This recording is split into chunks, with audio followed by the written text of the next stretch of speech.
To conclude the conference, we would like to invite to the stage Dr. Christophe BERNASCONI, Secretary General of the Hague Conference, and Mr. Frank POON, representative of the Regional Office for Asia and the Pacific of the Hague Conference, to deliver closing remarks.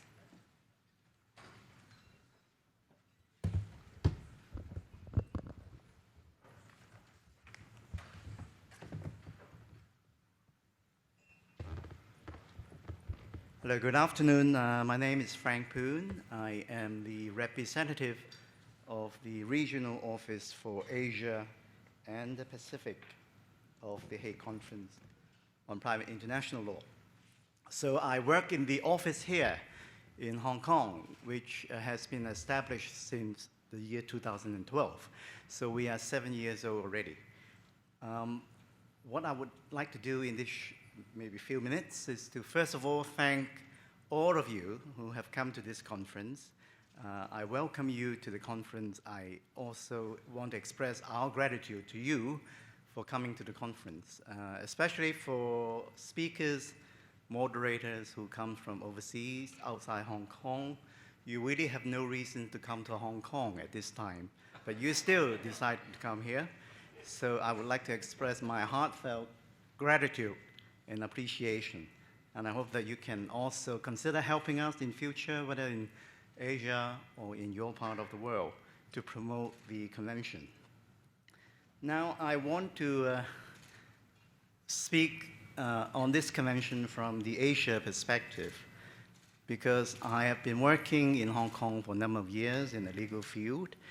And I think many of you coming from Hong Kong will know that there is a distinct lack of international arrangement for enforcing civil and commercial judgments in the region.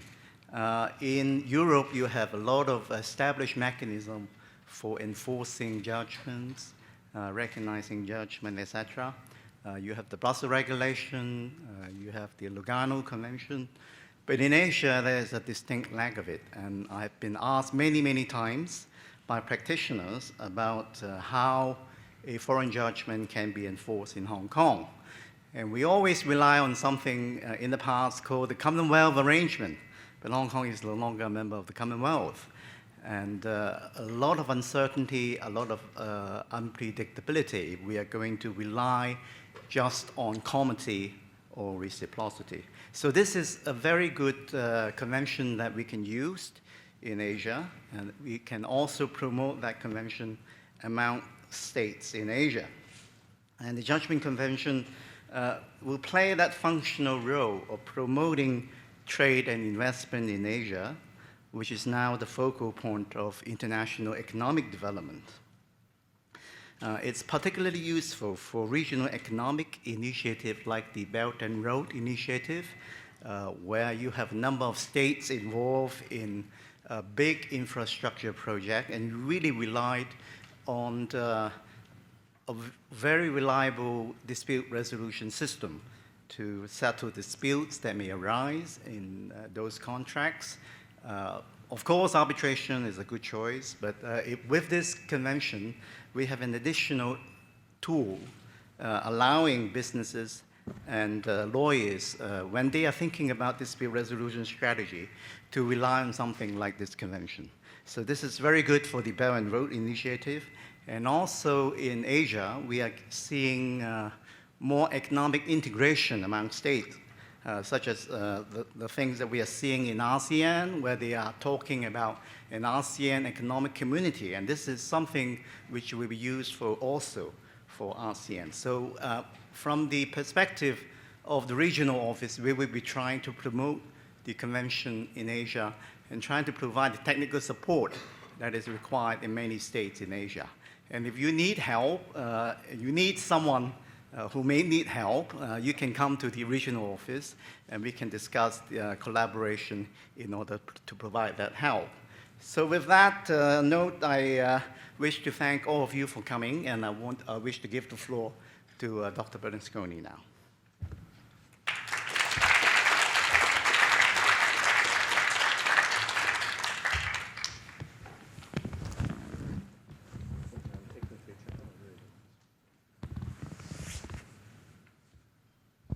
Thank you, Frank, and if you don't mind, I'm going to speak from here because this is actually quite comfy. I certainly would like to start by thanking the Department of Justice for this impeccable organization and for the always very pleasant cooperation. And of course also express again our thanks to the Asian Association of International Law for the support they have provided to this event. I would certainly also like to thank, also on my behalf, all the speakers and moderators, in particular those who have come long distances, for their important contributions, and indeed all of you here participants for your interest and active participation. I think it has been a very informative event.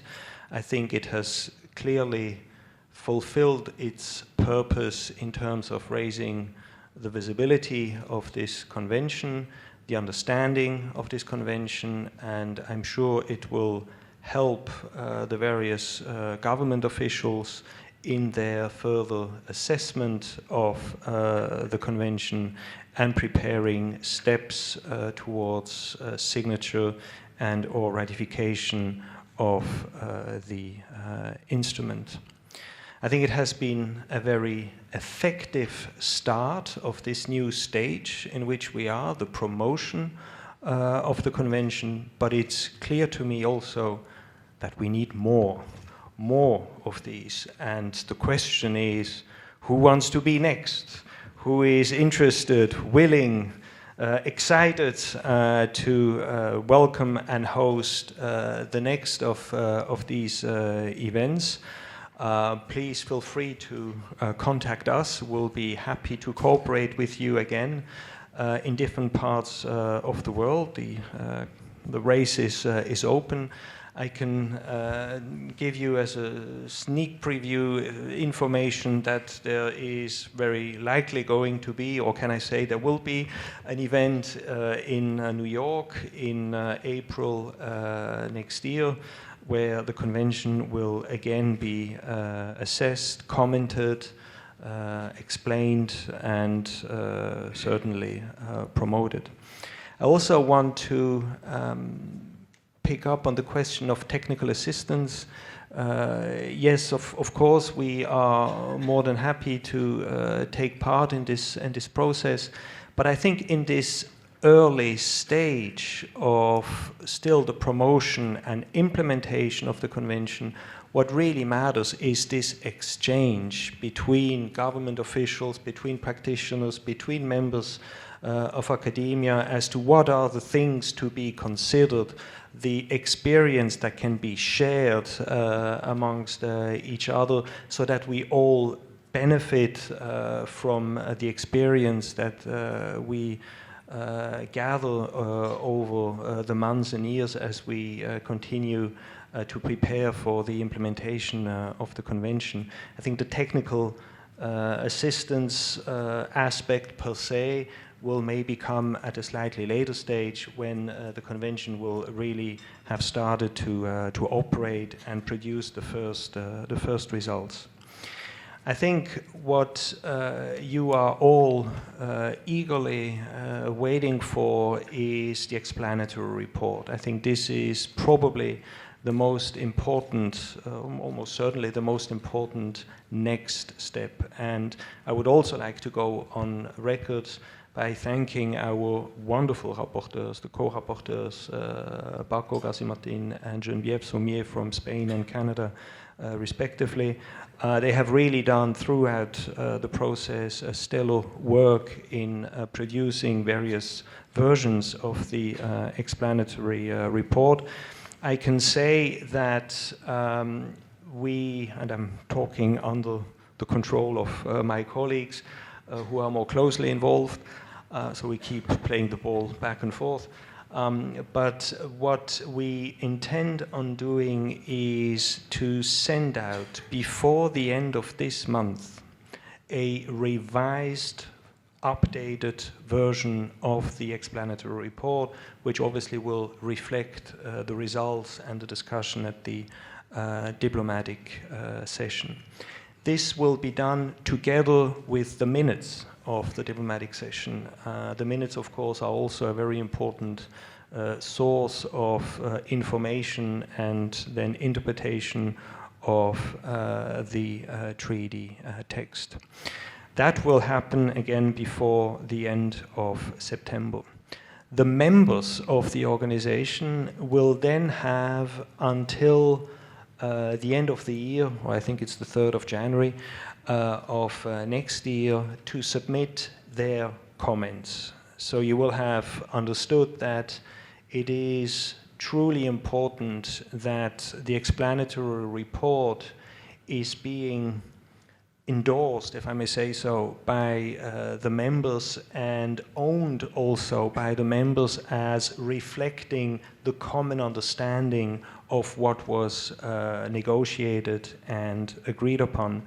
And members, of course, need sufficient time to be able to study and, where needed, to coordinate and prepare their position on the explanatory report. But I want to stress that we at the Permanent Bureau will try to make this as dynamic a process as possible, and as soon as comments on the explanatory report come in, which may require some further exchange and discussion, we at the Permanent Bureau, together of course with the co-rapporteurs, will immediately engage in a dialogue with interested states and ensure that we can facilitate the discussion and again facilitate consensus where needed on further comments to be made in the explanatory report. We will then, as agreed upon during the diplomatic session, once all the comments have been received and the final version has been finalized, start what we call a silent procedure, which will last 30 days. And if the silence is not broken, then we will consider the explanatory report as having been approved by the membership of the organization. That is what was discussed and agreed upon during the diplomatic session and what is reflected in the minutes. We then plan, if I can say it like that, then to release, to launch the explanatory report during the New York event in April of next year, but we'll see how that goes. The explanatory report, of course, will be prepared in the 2 official languages of the HCCH, both English and French, but we hope that fairly quickly relevant translations will be prepared. We have benefited in the past on regular occasions from in-kind contributions from members that have prepared translations. China is certainly one of these states that has very helpfully produced translations. The European Union has produced various translations of explanatory reports or handbooks or guides to practice and what have you. And I think it will be equally important that this particular explanatory report be translated authoritatively in as many relevant languages as possible, and I invite you to possibly start thinking about this. Then, of course, this morning Joao has been bold enough to ask some members of, or the members of this panel, his panel, as to when we expect, or they expect, the convention to enter into force. But of course, the boomerang was that I was then asked the same question during the lunch and the various breaks. So what do you think when this convention will enter into force? I know, of course, that it's not just about numbers and time, but I think it is really crucial that we keep the momentum, that we have states actively assessing the convention and preparing the implementation of the convention. For the actual entry into force, it takes 2 ratifications. We have 1 signature, so 1 state, that is Uruguay, already working towards ratification. We have heard that this morning. We hope to find a partner state for Uruguay that will then also quickly follow suit. Personally, my hope would be that we have 2 instruments of ratification before the end of next year, early 2021. That is my hope. Now, don't forget, there is this mechanism in the convention which envisages that 12 months have to pass after the deposit of the 2nd instrument of ratification or accession. So after that 2nd deposit, it will take another 12 months before the convention actually enters into force. So I need to say that so as to manage your and our expectations. That is part of the regime we agreed on, but I think what it really means that it's an invitation to all of us to use this time as effectively as possible and to embark on the implementation rather sooner than later, because it will take time before the convention can actually start producing the results it is intended to produce. I also want to take this opportunity to just take a step back and put this whole discussion also in a slightly broader context. The HCCH, as we speak, has 83 members from around the world. That's 82 states plus the European Union as a member in its own right. There are 70 other states that, without being a member of the organization, are party to at least 1 convention. So there are a total of 152 states that are connected to the work of the organization one way or another. But there is a long way to go still in really establishing the HCCH as a truly global, visible, recognized organization on a global footing. I think that's in particular true in Africa, but it's also true in some parts of Asia Pacific, which only underscores the importance of the regional office and the importance of the work that we do here. But I do believe that the Judgments Convention should actually help us to increase the visibility of the work of the organization in general, because the subject matter of this convention is just too important.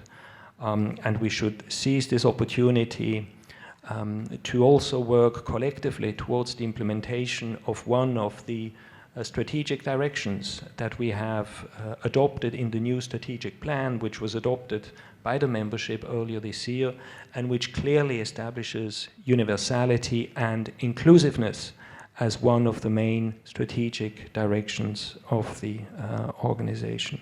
And I'm sure that, for example, the Belt and Road Initiative will help us greatly in carrying on that message and bringing the work of the Hague Conference to the various states that participate one way or another in the implementation of the Belt and Road Initiative, because it seems to me that it's clear that you can only effectively establish and implement these trade and commerce corridors if there is a minimum degree of unification of the legal system, including private international law, or in particular private international law. Then finally, a last comment looking ahead. the work on jurisdiction. You have heard today on a number of occasions that this convention is not about direct grants of jurisdiction, and yet the origin of the project as we started it 30 years ago was a double convention that would cover both direct grants of jurisdiction and the recognition and enforcement of foreign judgments.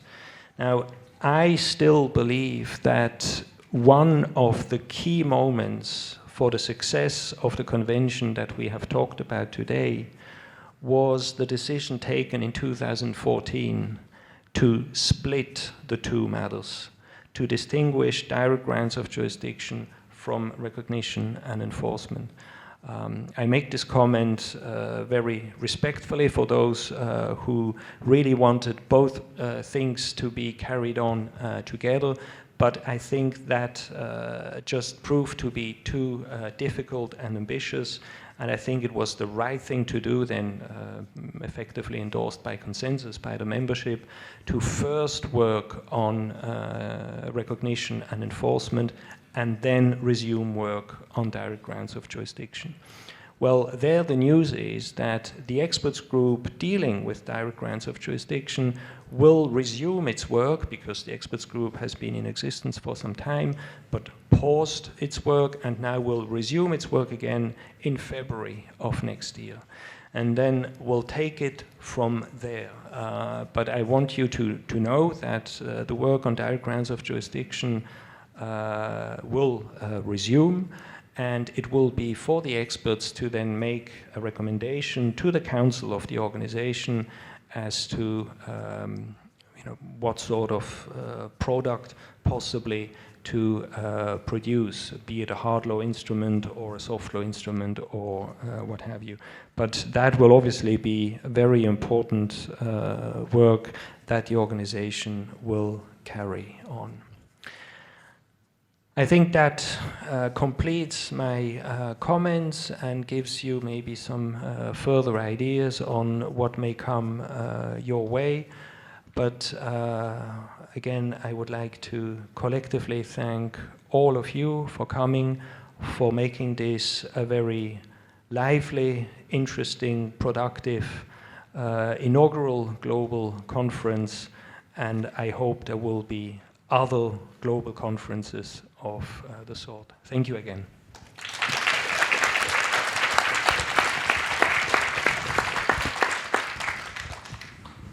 Thank you, Dr. Bernasconi and Mr. POON. Ladies and gentlemen, the Judgments Conference has officially come to an end. On behalf of the Hague Conference, the Department of Justice of Hong Kong, and the Asian Academy of International Law, we would like to express our warmest gratitude to you for being here with us today. I hope that you have found the presentations and discussions of great value to you.